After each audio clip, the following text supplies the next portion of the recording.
একটা হাদিস বলি, নবী সাল্লাল্লাহু আলাইহি ওয়াসাল্লাম বলেছেন প্রথম যে ব্যক্তিকে দিয়ে জাহান্নাম উদ্বোধন করা হবে, প্রথম সেই ব্যক্তি একজন শহীদ। কে একজন?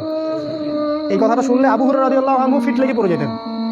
এই হাদিসটা যখন তিনি বলতেন, বর্ণনা করতেন, তখন অজ্ঞান হয়ে পড়ে যেতেন। প্রথম জাহান্নাম উদ্বোধন করা হবে তাকে, যাকে দিয়ে সে একজন শহীদ। আল্লাহ বলবেন তুমি কেন কি করেছো পৃথিবীতে? সে বলে আমি শহীদ হয়েছি।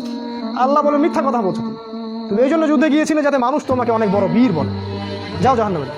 তারপরে একজন দানবীর, কি করেছো? অনেক টাকা দান করেছো, সবের জন্য দান করেছো যাতে মানুষ তোমাকে দানবীর বলে, যাও জাহান্নামে যাও। তৃতীয় হচ্ছে আলেম। এই যে আলেম, কি করেছো? অনেক এলেম কালাম ছিল, আল্লাহ তোমার দিনের খেদমত করছে, মিথ্যা কথা। এই জন্য করেছো, মানুষ তোমাকে বক্তা বলবে, কারি বলবে, আলেম বলবে, এই জন্য তুমি এইসব অর্জন করেছো, যাও জাহান্নামে যাও।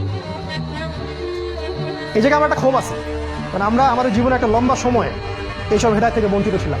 আমাদেরকে এগুলো কেউ শিখায়নি, স্কুলে না, কলেজে না, মাদ্রাসায় না, বিশ্ববিদ্যালয়ে, কোথাও না। কোনো জায়গায় এগুলো নিয়ে কোনো কথা হয় না, কোনো বই লেখা হয় না, কোনো থিসিস হয় না, সাবজেক্টই নাই। খালি মনে হচ্ছে ওই রফুল ইদাইন করো আর জোরে আমিন বলো আর বুকে হাত বাঁধো আর এগুলো নিয়ে মারামারি করো, কাটাকাটি করো আর মসজিদ ভাগ করো, এর জিহাদ করতেছে আল্লাহর কথায়। এগুলো হচ্ছে জিহাদ। হক কায়েম করতে হবে না, হক। আল্লাহ বুঝদান করুক, আল্লাহ। এই হচ্ছে অবস্থা।